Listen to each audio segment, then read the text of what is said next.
Chers amis, bonjour. Je suis très content de vous retrouver à nouveau. Nous allons voir un sujet très important, les 10 vierges, le cri de minuit. Quand je parle du cri de minuit, nous pensons à Matthieu 25. Matthieu 25 nous parle des 10 vierges. Mais avant de venir sur les 10 vierges, nous allons considérer les versets précédents. Nous allons voir le contexte. Dans Matthieu, le chapitre 24, à partir du verset 1 à 3, voilà ce qui est dit. Comme Jésus s'en allait au sortir du temple, ses disciples s'approchèrent pour lui faire remarquer les constructions. Mais il leur dit, « Voyez-vous tout cela? Je vous le dis en vérité, il ne restera pas ici pierre sur pierre qui ne soit renversée. » Il s'assit sur la montagne des Oliviers, et les disciples vinrent en particulier lui faire cette question. « Dis-nous quand cela arrivera-t-il et quel sera le signe de ton avènement et la fin du monde ?» Remarquez, il est posé 3 questions à Jésus. La première, quand arrivera-t-il? Quand tout cela arrivera-t-il? Cela fait allusion à la destruction de Jérusalem, puisque Jésus a dit il ne restera pas pierre sur pierre. La deuxième question, les signes de son avènement, donc on parle du retour de Jésus. Et la troisième question, la fin du monde. Donc le chapitre 24, le chapitre 25, Jésus va répondre à ces 3 questions-là. Très souvent, on a coutume à mélanger les réponses. Mais en réalité, les réponses sont... Il ne faut pas les confondre. Donc, quand cela arrivera-t-il, la destruction de Jérusalem, je répète, et le signe de l'avènement du Seigneur, ainsi que la fin du monde. La fin du monde, c'est un laps de temps. C'est des événements qui vont se dérouler au moment des 10 orteils. Donc, nous allons lire Matthieu 25, le verset 1 à 13, et nous allons entrer dans notre étude. Alors, excusez-moi. Alors, le royaume des cieux sera semblable à 10 vierges qui, ayant pris leur lampe, allèrent à la rencontre de l'époux. 5 d'entre elles étaient folles et 5 sages. Les folles, en prenant leur lampe, ne prirent point d'huile avec elles, mais les sages prirent avec leur lampe de l'huile dans des vases. Comme l'époux tardait, toutes s'assoupirent et s'endormirent. Au milieu de la nuit, on cria, « Voici l'époux, allez à sa rencontre. » Alors toutes ces vierges se réveillèrent et préparèrent leurs lampes. Les folles dirent aux sages, « Donnez-nous de votre huile, car nos lampes s'éteignent. » Les sages répondirent, « Non, il n'y en a pas assez pour nous et pour vous. Allez plutôt chez ceux qui en vendent et achetez-en pour vous. » Pendant qu'elles allaient en acheter, l'époux arriva. Celles qui étaient prêtes entrèrent avec lui dans la salle des noces, et la porte fut fermée. Plus tard, les autres vierges vinrent et dirent, « Seigneur, Seigneur, ouvre-nous. » Mais il répondit, « Je vous le dis en vérité, je ne vous connais pas. Veillez donc, puisque vous ne savez ni le jour, ni l'heure. » 10 vierges qui attendent la venue de l'époux. Et une fois que l'époux sera là, les vierges vont accompagner l'époux pour chercher l'épouse. Alors vous allez me dire que l'épouse n'apparaît pas là, et vous aurez raison. Mais je vais vous faire voir, l'épouse, elle est là. Donc, les 10 vierges, qui sont-elles? Dans Matthieu 22, le verset 2 à 3, le royaume des cieux est semblable à un roi qui fit des noces pour son fils. Il envoya ses serviteurs appeler ceux qui étaient invités aux noces, mais ils ne voulurent pas venir. Notez, cette parabole parle aussi des noces. Il y a plusieurs paraboles dans le Nouveau Testament qui traitent des noces de l'agneau, y compris dans la Bible, les noces de l'agneau. Et toutes ces paraboles-là, on peut les mettre ensemble. On peut les mettre ensemble. Donc, nous avons un roi qui décide de marier son fils. Le roi, c'est Dieu, le fils de Dieu, c'est Jésus. Donc, dans un mariage, il y a époux et épouse. Alors, qui est l'épouse? Vous allez me dire que c'est l'Église. Mais notez, il envoya ses serviteurs appeler ceux qui étaient invités aux noces. Donc c'est quand nous allons identifier les serviteurs, nous allons répondre à la question qui est l'épouse. Nous sommes d'accord?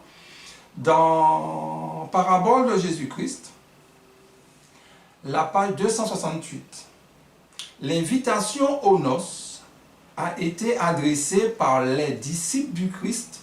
Notre Seigneur envoya d'abord les 12, puis les 70 pour annoncer la proximité du royaume de Dieu et engager les hommes à se repentir et à croire à l'Évangile. L'inspiration nous dit, l'invitation a été adressée par les disciples. Donc les serviteurs dont parle le verset 2 n'est autre que les disciples, l'Église. Donc les serviteurs dans Matthieu 22 représentent l'Église. Donc ce ne sont pas les serviteurs qui se marient. Donc là je vais vous montrer que dans le contexte des noces de l'agneau, l'Église n'est pas la femme. L'Église n'est pas la femme de l'agneau dans le contexte des noces de l'agneau. Pourquoi? C'est vrai que dans Apocalypse 12, dans Osée, etc., il y a plusieurs prophéties où l'Église est comparée à la femme, et on a raison. Mais je répète, tous ceux qui ont fait l'étude du sanctuaire ne peuvent pas dire que la femme là représente l'Église. Non. Alors quand je dis tous ceux, c'est une manière de dire que ceux qui ont lu la tragédie des siècles, ceux qui ont lu le Messie, qui ont étudié le message des 3 ans, ils savent que l'épouse de l'agneau n'est pas l'Église. Et dans Apocalypse 21, le verset 9 à 10, écoutez ce qui est dit ici. Puis un des 7 anges qui tenait les 7 coupes remplies des derniers fléaux vint et il m'adressa la parole en disant « Viens, je te montrerai l'épouse, la femme de l'agneau. » Il me montra en esprit sur une grande et haute montagne. Il me montra la ville sainte, Jérusalem, qui descendait du ciel, d'auprès de Dieu, ayant la gloire de Dieu. Notez que la femme de l'agneau, l'épouse de l'agneau, c'est la nouvelle Jérusalem. Alors, on ne va pas expliquer ce mariage d'aujourd'hui. Un de ces jours, nous allons faire l'étude vraiment des noces de l'agneau. Donc, je tairai l'explication. Mais notez que l'épouse de l'agneau n'est autre que la nouvelle Jérusalem. La nouvelle Jérusalem. La tragédie des siècles, la page 463, il est donc évident que l'épouse représente la sainte cité et que les vierges allant à la rencontre de l'époux symbolisent l'Église. Dans l'Apocalypse, les serviteurs de Dieu sont invités au souper. Étant les invités, ils ne sauraient être aussi l'épouse. Donc c'est clair. Donc dans le contexte des noces de l'agneau, nous sommes les invités ou les 10 vierges. Ce ne sont pas les vierges qui se marient. Les vierges ne se marient pas. Les vierges attendent la venue de l'époux. Une fois que l'époux va arriver, les vierges vont accompagner l'époux chez l'épouse, chez les parents de l'épouse. À ce moment-là, l'époux pourra prendre sa femme et amener sa femme chez lui. Ok? Donc, tout ça pour nous dire quoi, mes amis? Cette parabole, c'est une parabole prophétique. Elle dégage une leçon, et c'est ce que nous allons essayer de voir. Ok? Donc, les 10 femmes, les 10 vierges, ont quelque chose dans la main. Qu'est-ce qu'elles ont en commun? Elles ont une lampe. Donc, que symbolisent les lampes? Alors, c'est facile. Dans Somme 119, le verset 105, il est dit « Ta parole est une lampe à mes pieds et une lumière sous mon sentier. » Une lampe, normalement, une lampe, c'est quand le soleil est couché, quand il fait nuit. Hein, à ce moment-là, on voit. Donc, nous vivons dans un monde de ténèbres. Qu'est-ce qui nous permet de voir? Les Saintes Écritures. Donc, la parole de Dieu est comparée à une lumière, à une lampe. Mais ce n'est pas seulement la parole de Dieu, mais la parole de Dieu, je vais vous montrer, dans le cœur. Parce que ce n'est pas seulement la parole de Dieu, les 10 vierges ont la parole de Dieu, mais le plus important, la parole de Dieu doit se trouver dans le cœur. Ok?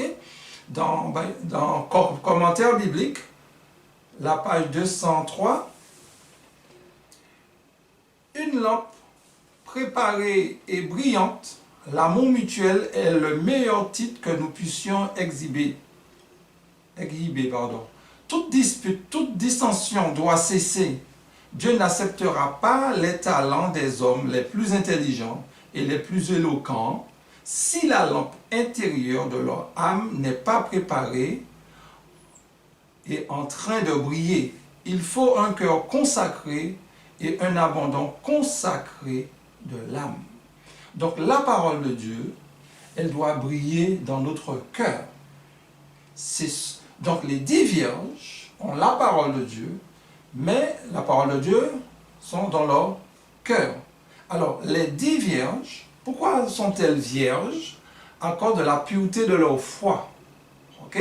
Parabole, page 358, elles sont toutes vierges. Pourquoi sont-elles vierges?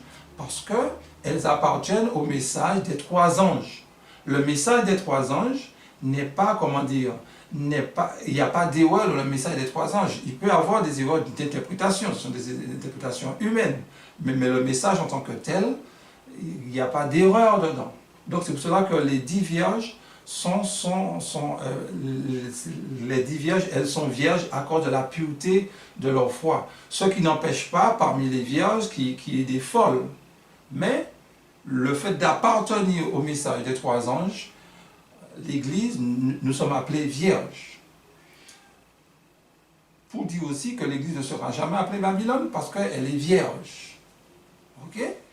Donc, au verset 5 à 7 de Matthieu 28, comme l'époux tardait, toutes s'assoupirent et s'endormirent. Au milieu de la nuit, on cria, voici l'époux, allez à sa rencontre. Alors toutes ces vierges se réveillèrent et préparèrent leurs lampes. L'époux tardait. Donc, au milieu de la nuit, on va entendre un cri. On va entendre un cri. Et quel cri? Allez à sa rencontre. Alors, imaginez que vous dormiez, vous êtes dans votre lit, il est tard, il est minuit, vous entendez un cri. Donc, les vierges vont toutes se réveiller et elles vont préparer leur lampe. Et c'est là qu'il y aura la différence. Tragédie des siècles, la page 463 à 464. Et je vais vous montrer que ce verset a 2 applications. La proclamation « Voici l'époux » qui retentit durant l'été de 1844 apporta des milliers de personnes à attendre le retour immédiat du Seigneur. Au temps fixé, l'époux était venu non sur la terre, comme on l'avait cru, mais dans le ciel, devant l'Ancien des jours, au mariage à la réception de son royaume. Celles qui étaient prêtes entrèrent avec lui dans la salle des noces, et la porte fut fermée. Les fidèles ne devraient pas assister personnellement au mariage qui a lieu dans le ciel, tandis que les croyants sont sur la terre. Les serviteurs doivent attendre que leur maître revienne des noces. Donc, voici l'époux a trouvé une application en 1844. C'est l'entrée du Seigneur dans le lieu très saint. Voici l'époux n'est pas le retour de Jésus, mes amis. Donc, Matthieu 25 ne répond pas à la question « les signes de l'avènement de Jésus ». Enfin, du moins, les 10 vierges. Les 10 vierges traitent de la fin du monde. Donc, la venue des 10 vierges, de l'époux face aux 10 vierges, ce n'est pas son retour en gloire. Ça a un rapport avec le sanctuaire. le jugement investigatif, mes frères et sœurs. C'est un rapport avec le jugement. Donc, voici l'époux, Jésus qui entre dans le lieu très saint. Et seuls ceux, nous allons parler du vase un peu plus tard. Et vous allez comprendre l'huile qui est dans le vase. C'est parce que dans la lampe, il y a une huile et il y a encore une autre huile dans le vase. Donc, retenons que c'est quand Jésus aura terminé, après ce mariage-là, il pourra venir nous chercher. Donc, dans le ciel, depuis 1844, il y a l'instruction du jugement. Après l'instruction du jugement, il y aura le mariage. Et après le mariage, Jésus viendra nous chercher. Alors, ce que je vous dis là se trouve aussi dans Luc 12, le verset 36. Prenons Luc 12, le verset 36. Et vous, soyez semblables à des hommes qui attendent que leur maître revienne des noces, afin de lui ouvrir dès qu'il frappera. Notez cette parabole qui est identique à ce que nous sommes en train de voir, n'est-ce pas? Cette parabole où l'on dit que le maître reviendra des noces. Donc pour le moment, mes amis, il y a l'instruction du jugement. Il y a l'instruction du jugement. Mais après l'instruction du jugement, les noces se feront, et après les noces, Jésus pourra revenir. Donc on ne sera pas physiquement dans les noces, on ne sera pas physiquement dans les noces, c'est par la foi. Ok? Les noces, c'est quoi? C'est la réception du royaume. Après le temps de grâce, une fois que Jésus aura fini de plaider, Jésus prendra possession de la Nouvelle Jérusalem. La Nouvelle Jérusalem est comparée à une femme. Est comparée à une femme. Mais un de ces jours, on va voir, on fera l'étude des noces. Ne vous inquiétez pas, en rapport avec, en rapport avec l'instruction du jugement. L'instruction du jugement que je vais vous présenter bientôt. Dans la tragédie des siècles, à la page 464, dans la parabole, ce sont celles qui avaient de l'huile dans des vases avec leurs lampes qui entrèrent dans la salle du festin. Ceux qui, en 1844, possédaient, outre la connaissance de la vérité scripturaire, l'esprit et la grâce de Dieu, et qui, dans les ténèbres de leur amer désappointement, avaient patiemment attendu, étudiant la parole pour obtenir un supplément de lumière, trouvèrent la vérité concernant le sanctuaire céleste et le changement de fonction du Sauveur. Par la foi, ils le suivirent dans le sanctuaire. De même, tous ceux qui acceptent ces vérités sur le témoignage des Écritures, qui suivent Jésus par la foi, alors qu'il se présente devant Dieu pour son œuvre ultime de médiation, à l'insu de laquelle il entre en possession de son royaume. Tous ceux-là sont représentés comme entrant dans la salle des noces. Alors, j'ai dit beaucoup de choses là. Jésus, n'étant pas arrivé sur les nuées des cieux, ceux qui avaient la grâce de Dieu sur eux, ceux qui avaient la crainte de Dieu, après les apprêtements, ils n'étaient pas très bien, mais ils ont persévéré dans la prière et ils ont compris qu'est-ce qui les est arrivé. Ils ont compris que Jésus est entré dans le sanctuaire. C'était des évangélistes et les évangélistes ne croient pas en la doctrine du sanctuaire. Donc c'est cela ils se sont trompés. William Muller, je crois, était baptiste. Donc ils se sont trompés. Mais notez que la servante Seigneur nous dit l'huile qui était dans le vase, relisez le passage, c'était la vérité additionnelle. Quelle vérité additionnelle? L'instruction du jugement. Donc l'huile qui est dans le vase n'est pas seulement le Saint-Esprit d'une manière générique. L'huile qui est dans le vase symbolisait non seulement le Saint-Esprit, mais l'Esprit en vérité. C'est un message. Puisqu'ils ont persévéré, ils ont compris leur erreur. Ils ont compris que l'instruction du jugement a commencé en 1844. Donc quand Jésus n'est pas venu sur les nuées des cieux, quand il est entré dans le lieu très saint, ceux qui sont restés fidèles, n'est-ce pas, ont compris, n'est-ce pas, que l'instruction du jugement avait commencé. Alors je le répète pour qu'on puisse bien comprendre cela.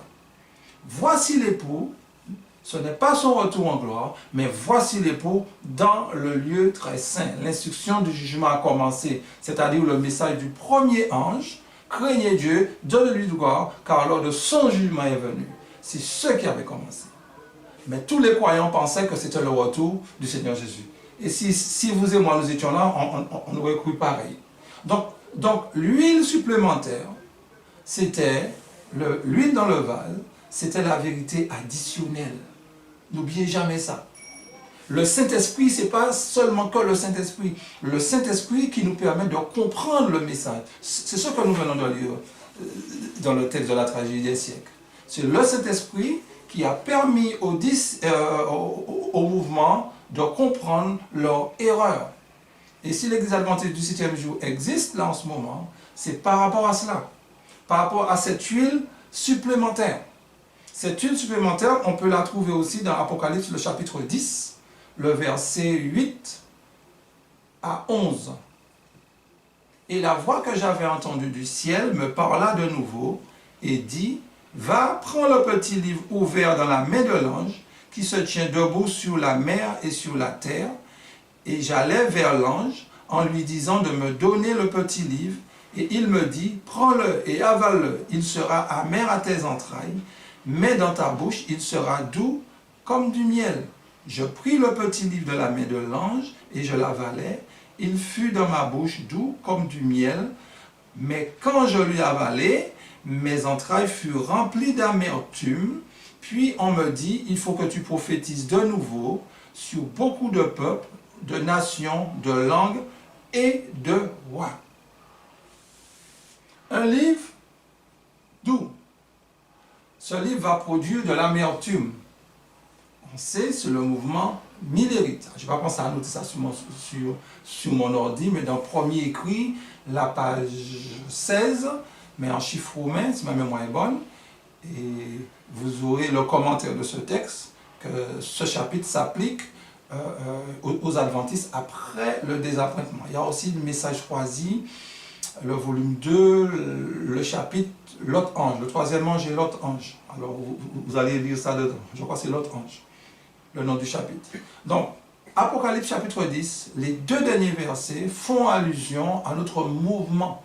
C'est l'huile supplémentaire. Puis, on me dit, il faut que tu prophétises de nouveau. C'est là qu'ils comprennent que la prédication de l'évangile n'était pas terminée, parce qu'ils pensaient, ce livre rempli de miel, n'est-ce pas, très doux, ils pensaient que c'était le retour de Jésus. Non, ce n'était pas le retour de Jésus.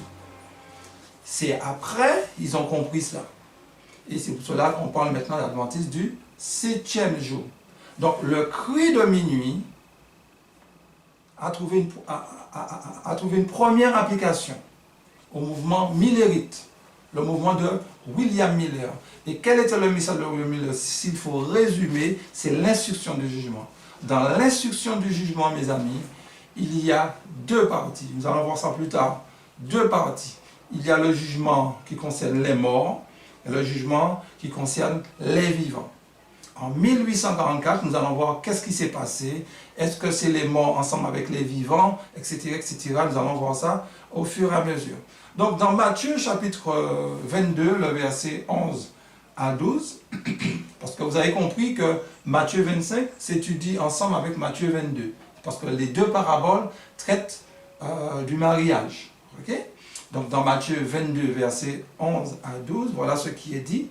Le roi entra, j'ai dit 11 à 12, j'aurais dû dire 11 à 14. Le roi entra pour voir ceux qui étaient à table, et il aperçut là un homme qui n'avait pas revêtu un habit de noces. Il lui dit, mon ami, comment es-tu entré ici sans avoir un habit de noces? Cet homme eut la bouche fermée. Alors le roi dit au serviteur, lui les pieds et les mains, et jette-le dans les ténèbres du dehors, où il y aura des pleurs et des grincements de dents. Car il y a beaucoup d'appelés, mais peu d'élus. Le roi entre pour voir. Entre pour voir. Donc, tous ceux qui ont répondu à l'appel, à un moment donné, le roi va les examiner. Dans Matthieu 22, il y a trois appels. Il y a premier appel où les gens refusent, et le premier appel est adressé aux Juifs. Les Juifs vont refuser. Le premier appel a eu lieu avant la mort de Jésus. Il y a le second appel, toujours adressé aux mêmes conviés. Regardez bien votre Bible. Aux mêmes conviés, toujours aux Juifs. Donc deux appels qui sont adressés aux Juifs. Un premier avant la mort de Jésus, un deuxième après la mort de Jésus.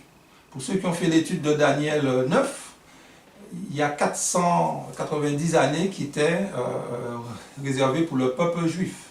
Donc quand Jésus est venu, il ne restait que 7 ans pour que puisse s'achever les 490 années. Et la date butoir des 490 années, comme vous le savez, c'est en l'an 34. Donc, et puis après, le troisième appel est adressé aux païens. Aux païens. Donc le troisième appel, les païens vont accepter. C'est plus difficile de convaincre des croyants d'un message supplémentaire que des incroyants. C'est ce que nous voyons dans Matthieu 22. Bref. Alors, le roi va entrer pour voir. Qu'est-ce que cela veut dire? Parabole de Jésus-Christ, la page 270. Écoutez ce qu'elle dit, la servante du Seigneur. L'examen des invités par le roi symbolise l'œuvre du jugement. Les convives du banquet évangélique sont ceux qui professent servir Dieu, ceux dont les noms sont inscrits dans le livre de vie. Mais tous ceux qui se disent chrétiens ne sont pas de vrais disciples du Christ. Avant que la récompense finale soit donnée, il faut savoir qui aura part à l'héritage des justes.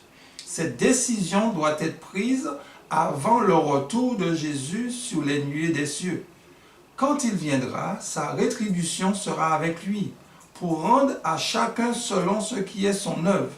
Par conséquent, il faut que l'œuvre de chacun ait été manifestée auparavant. Tout disciple du Christ recevra une récompense en rapport avec ses actes. Donc, l'entrée du Seigneur dans la salle, c'est l'instruction du jugement. C'est le jugement qui a commencé en 1844. C'est ça que cela veut dire. La salle des noces, n'est-ce pas, quand le roi entre dans la salle, il examine, c'est simplement le livre de vie qui est ouvert. Le livre de vie qui est ouvert, ou comment se fait-il que tu te trouves ici sans avoir l'habit de noces? Ici, là, veut dire dans le livre de vie. Donc, il y aura une radiation. Donc, la purification du sanctuaire n'est autre qu'il n'y a pas de péché dans le ciel. Mais c'est simplement, il y a des péchés non confessés, il y a des noms qui sont dans le livre de vie où Dieu devra radier. Donc, comment es-tu entré ici? Comment se fait-il que tu te trouves dans le livre de vie et que tu n'as pas le manteau de justice? Donc, ça a commencé avec les morts depuis 1844. Donc, ce n'est pas au moment où Jésus revient qu'il va juger. Le jugement commence avant. C'est vrai, il y a certains textes dans la Bible, on a l'impression que, pas on a l'impression, c'est ce que dit la Bible, où les boucs sont à gauche et les brebis à droite. Quand est-ce que tu nous as vus? Cela va s'accomplir à la lettre. Enfin, quand il dit à la lettre, ne croyez pas, il y aura un tri quand Jésus revient. Non, non, non, non, non, non. Le tri a déjà commencé, mes amis. A déjà commencé. A déjà commencé. Donc, dans Tragédie des siècles, la page 464, écoutez ce qui est dit encore. Au chapitre 22 de Saint Matthieu, où l'on retrouve l'image d'un mariage, on voit clairement que l'instruction du jugement précède les noces.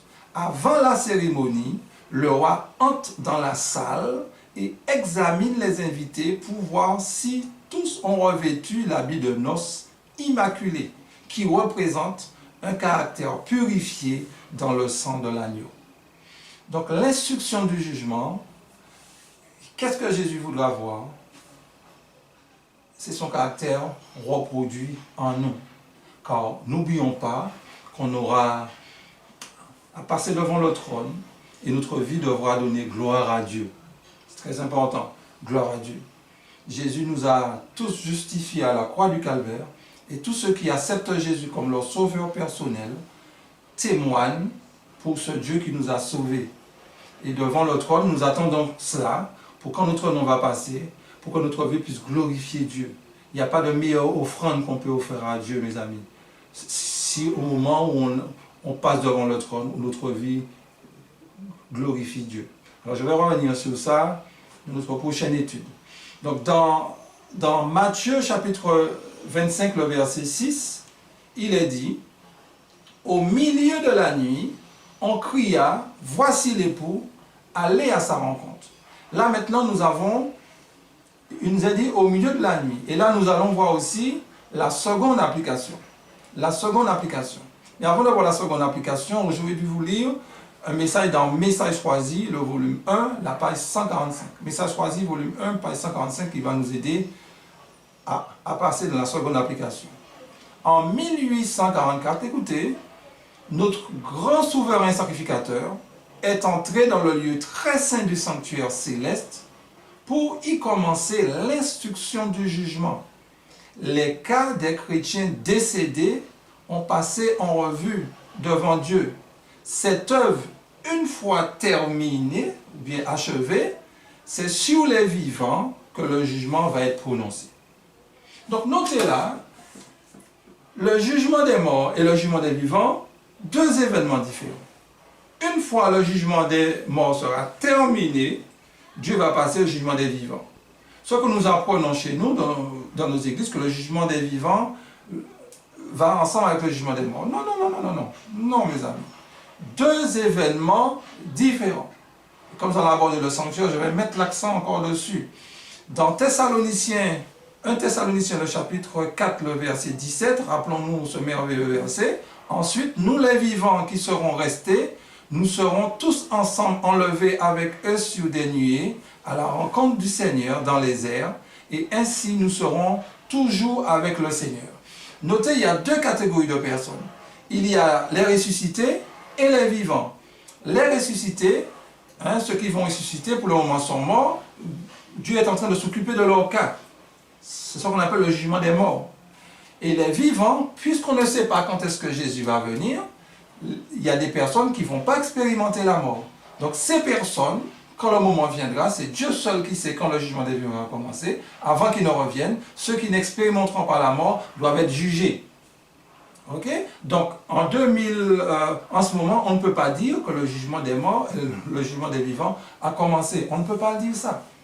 Parce que si on dit le jugement des vivants a commencé et les personnes qui sont jugées meurent, ça n'a pas de science, mes amis. Ok?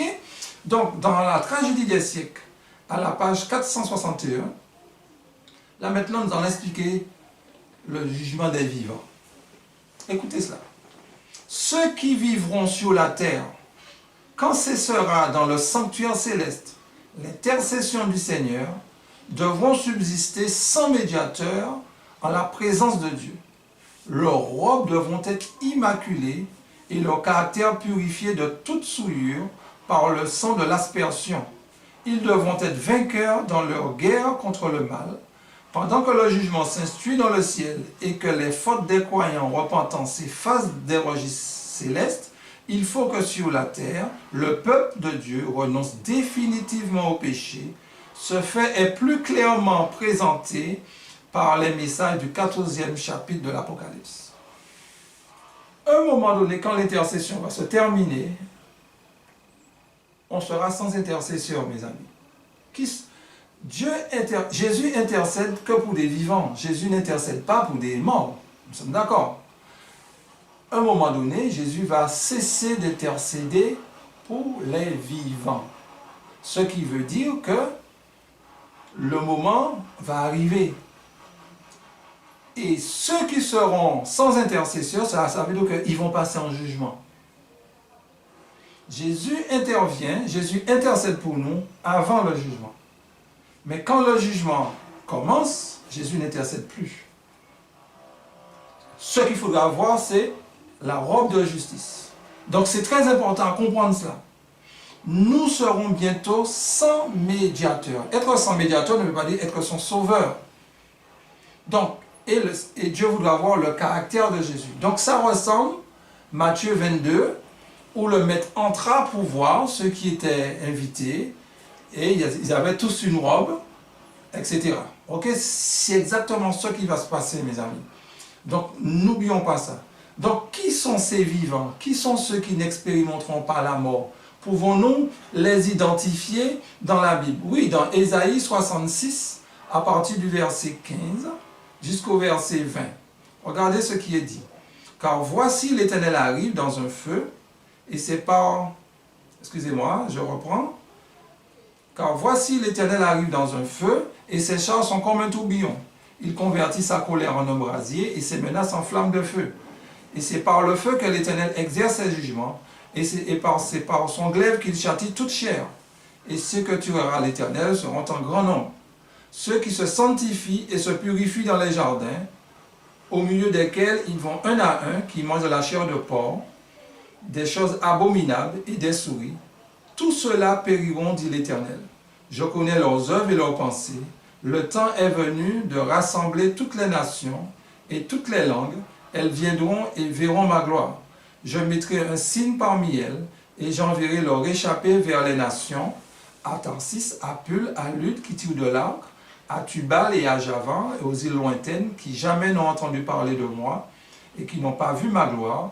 Et ils publieront ma gloire parmi les nations, et ils amèneront tous vos frères au milieu de toutes les nations, en offrant à l'Éternel, sur des chevaux, des chars et des litières, sous des mulets et des dromadaires, à ma montagne sainte, à Jérusalem, dit l'Éternel, comme les enfants d'Israël apportent leurs offrandes dans un vase pur à la maison de l'Éternel. L'Éternel arrive, il vient exercer un jugement, et il envoie, et il va tuer un grand nombre. Les personnes qu'il va tuer, le verset 17 nous dit, ce sont ceux qui se sanctifient et se purifient à travers les jardins. Ce sont des gens qui mangent de la nourriture de porc et des souris. Et tout cela, n'est-ce pas, seront frappés. C'est ce que nous avons lu. Le temps est venu de rassembler toutes les nations. Pourquoi l'Éternel va entrer en jugement?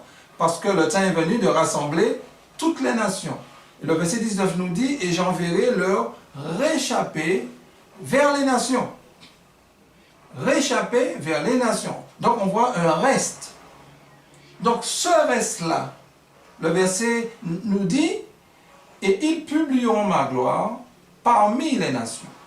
Donc on voit un reste des gens qui sont vivants, qui seront appelés à aller vers les nations.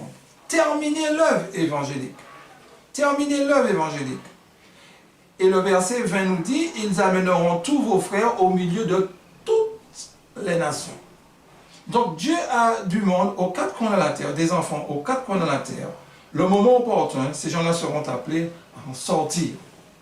À quel moment ces personnes-là vont sortir? Au moment de l'image de la bête. Au moment où l'Amérique va proposer au monde un système religieux, un système économique, un système aussi économique, politique aussi. Ok? Alors, en dehors de l'Amérique, il y a le protestantisme qui va jouer un rôle, il y a la papauté qui joue un rôle, il y a aussi les hommes riches, il y a aussi beaucoup de facteurs, les syndicats, etc. Tout cela. Mais à ce moment-là, quand l'image de la bête sera en vigueur, l'inspiration nous dit que Dieu aura des réchappés, un reste. Et ce reste-là devra éclairer la terre de sa gloire. Et Dieu a des âmes qui vont sortir dans les autres dénominations. Et c'est pour cela que l'image de la bête ne doit pas nous faire peur. Des fois, j'entends des gens qui parlent de l'image de la bête. Ils ont raison de nous sensibiliser là-dessus, de nous parler ici et là. Ils ont des informations, ils nous parlent. Mais n'oublions pas quelque chose. L'image de la bête ne doit pas nous faire peur. Parce que l'Église, au moment de l'image de la bête, sera revêtue de la puissance du Saint-Esprit. Alors, il y a une bien-aimée sœur qui m'a posé la question, qui m'avait dit quelle preuve que j'ai qu'on va voyager sans transport, etc. Et je le remercie. Mais au fait, dans la tragédie des siècles, à la page 664, le début du paragraphe, la servante du Seigneur nous dit, alors ça me vient de tête, je ne l'ai pas mis sur l'ordi, mais la servante du Seigneur nous dit, on aura plus de puissance que les apôtres ont eu. Plus de puissance. Alors, lisez Actes des apôtres, regardez ce qu'ils ont réalisé avec la grâce de Dieu.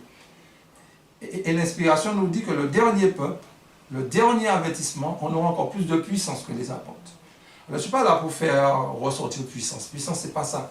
Mais c'est simplement pour faire ressortir que au moment où il faudra aller chercher cette grande foule de personnes, on aura besoin d'être équipés, on aura besoin de la puissance de Dieu. Et croyez-moi, Dieu sera à notre côté parce que Satan lui-même sera là avec ses faux prophètes aux quatre coins de la terre aussi pour empêcher la grande foule de sortir. Donc Dieu va nous fortifier, mes amis. Donc, pour commencer à conclure, dans Matthieu 25, le verset 8 à 13, vous m'excusez parce que j'ai oublié ma petite souris, donc je suis obligé de faire un peu de choses manuelles. Alors, dans Matthieu 25, le verset 8 à 13, alors toutes ces vierges se réveillèrent et préparèrent leurs lampes. Les folles dirent aux sages, « Donnez-nous de votre huile, car nos lampes s'éteignent. » Les sages répondirent, « Non, il n'y en a pas assez pour nous et pour vous. Allez plutôt chez ceux qui en vendent et achetez-en pour vous. » Arrêtons une seconde avant de poursuivre. Notez que nous avons vu dans Isaïe 66, Dieu va exercer un jugement. Et il y aura des survivants. Tout dépend des traductions. Il y a des traductions qui disent survivants, réchappés, rescapés, etc. Donc ces personnes ne vont pas mourir, ne vont pas connaître la mort. Donc Dieu va purifier. Dieu va purifier son Église. Et il y aura ces réchappés-là. Et ces réchappés, ils vont chercher les enfants de Dieu dans Babylone. Et ces enfants de Dieu vont sortir. Ces deux classes de personnes n'expérimenteront pas la mort. N'expérimentera pas la mort. Dans la Bible, il y a deux personnes qui n'ont pas expérimenté la mort. Il y a Enoch, il y a aussi Élie. Élie, un Israélite, Enoch n'était pas israélite. Enoch n'était pas israélite. Mais il n'empêche, c'était deux enfants de Dieu. Ça représente deux classes de personnes. La première classe, Élie, vient d'Israël, les 144 000. Et la seconde classe de toutes les nations, cette grande foule-là. Cette grande foule-là. Donc, Ésaïe 66 nous parle de réchapper d'un reste. Nous parle de réchapper. Parce que le verset 15 et 16 nous parle d'un jugement. C'est le jugement investigatif, mes amis. C'est le jugement investigatif. C'est le jugement des morts. Le jugement investigatif. Ce n'est pas le retour de Jésus. Je sais que ça fait quelques années, on a fait sortir un questionnaire qui traitait du livre d'Ésaïe. Et quand ils ont abordé Ésaïe 66, ils ont dit que c'est le retour de Jésus. Ce n'est pas le retour de Jésus. Pourquoi ce n'est pas le retour de Jésus? Même si au verset 15, il dit que l'Éternel arrive. Ce n'est pas chaque fois que vous allez voir dans la Bible, l'Éternel arrive, il faut déduire que c'est le retour de Jésus. La preuve, nous venons de voir dans le message des 10 vierges, l'Éternel qui arrive, ce n'est pas son retour, c'est son entrée dans le lieu saint. Pourquoi ce n'est pas son retour? Parce qu'au verset 19, on parle de réchapper, on parle d'un reste. Quand Jésus revient, le temps de grâce est terminé. Alors que le verset 19 nous parle d'un reste qui va propager, qui vont propager le message. Ok? Donc tous les enfants de Dieu vont propager le message aux quatre coins de la terre, mes amis. Donc, voici l'époux, c'est le jugement des vivants aussi. Voici l'époux, c'était le jugement des morts qui a commencé en 1844. Mais la seconde application, voici l'époux, c'est la purification du sanctuaire. Voici l'époux, Ésaïe 66, le verset 15, 16. Voici l'époux, c'est là qu'il est, mes amis. Voici l'époux, Ézéchiel, le chapitre 9. Voici l'époux, où? Dans son temple, dans notre église. Voici l'époux, Malachie, chapitre 3, le verset 1 jusqu'à 5. Voici l'époux, c'est l'entrée du Seigneur Jésus dans le sanctuaire. Dans le sanctuaire, il y a le jugement des morts et le jugement des vivants. Donc, voici l'époux ne veut pas dire le retour de Jésus. Quand on parle d'époux, quand on mentionne époux, c'est une relation avec le sanctuaire. Et Jésus reviendra après les noces. N'oubliez pas ce détail-là. Jésus reviendra après les noces. Et je vous ai donné les références qui vont avec. Donc, pensez à revoir la vidéo, mes amis. Donc, quand Ézéchiel 9, quand le jugement des vivants va commencer, voici l'époux. Il y aura des personnes, les folles, verset 8, les folles disent aux sages, donnez-nous de votre huile, car nos lampes s'éteignent. Parce qu'ils vont se rendre compte que la purification des vivants est en train de s'accomplir. Ézéchiel 9 ne va pas se faire dans une seconde, mes amis. Il y aura un laps de temps. Ézéchiel 9, mes amis. Et les folles, ayant négligé le message, parce qu'on a vu l'huile supplémentaire qui était dans le vase, c'est un message. c'est l'Esprit de Dieu, mais sous forme de message. À ce moment-là, ils voudront connaître. Donnez-nous de votre huile. Mais le temps de grâce était passé. Ça ne se partage pas, mes amis. Ça ne se partage pas, l'huile. Il dit, allez en acheter à ceux qui vendent. Mais notez que les folles vont trouver l'huile parce qu'elles vont revenir. Donc, elles savaient où puiser l'huile. Elles savaient où puiser l'huile. Mais elles ont refusé. Donc, elles voudront connaître, elles voudront apprendre. Mais le temps sera terminé, mes amis. Quand les folles vont se tourner vers les sages, donnez-nous votre huile, parce que les folles vont se rendre compte que l'époux est imminent, l'époux est là, et ils ne pourront pas voir l'époux. Non pas son retour en gloire, encore une fois, mais Ézéchiel 9, mes amis. La venue de l'époux, mes bien-aimés, a une relation avec le jugement investigatif, mes amis. Ce n'est pas, je le répète, le retour de Jésus. C'est l'instruction du jugement. Et à ce moment-là, ils vont venir, ils vont frapper, mais Jésus dira, je ne vous connais pas. Et après, il dit, verset 13, veillez donc, puisque vous ne savez ni le jour, ni l'heure. Ni le jour, ni l'heure. Ce n'est pas son retour en gloire, mes amis. C'est vrai, nous ne connaissons pas le jour et l'heure du retour en gloire. Mais quand il est parlé ni le jour, ni l'heure, on parlait du jugement des vivants. Prenez tous les écrits de la Servante Seigneur, elle dit, on ne sait pas quand il va, quand Jésus viendra faire le jugement des vivants. Prenez Tragédie des siècles, page 525. Prenez Tragédie des siècles, page 533. Elle dit bientôt. Elle n'a pas de date. Mes frères et sœurs, Dieu va purifier son Église. Mais notez qu'il dit, allez en acheter. L'huile s'achète. L'huile se paie. Dans Apocalypse, le chapitre 3, Dieu dit, achetez de moi. Alors, l'ange est pauvre. Comment quelqu'un de pauvre peut-il acheter? C'est pas possible. Oui, c'est possible, si Dieu le dit. Acheter, c'est une transaction. C'est quoi la transaction? Dieu nous demande notre moi. Dieu nous demande notre moi. Et qu'est-ce qu'il nous donne en retour? Sa justice. Nous sommes orgueilleux, nous ne sommes pas ce que Dieu réclame. En dehors d'une vérité, Dieu veut que la vérité se trouve dans notre cœur. Dieu veut que son caractère soit reproduit en nous. Et qui dit son caractère, je parle d'agapé. Son caractère d'amour, cet amour inconditionnel. La perfection n'est autre que l'agapé, cet amour inconditionnel. La perfection, c'est pas dans le manger, c'est pas dans l'habillement, c'est pas dans ci, c'est pas ça. La perfection, c'est agapé, c'est dans l'amour. Et cet amour-là, c'est une personne. Cet amour, c'est Christ. Donc il faut que Christ soit bien dans notre cœur, mes amis. Parce qu'au moment du jugement, ce que le maître, quand il va entrer dans la salle de noces, qu'est-ce qu'il voudra voir? C'est l'habit de justice. Donc mes amis, puisse Dieu nous bénir et nous aider à comprendre que c'est un privilège que nous avons de participer à cette noce-là. C'est un privilège, mais on ne sera pas là physiquement, mais on va sur Christ par la foi. Par la foi. Que Dieu nous bénisse, mes amis. Amen.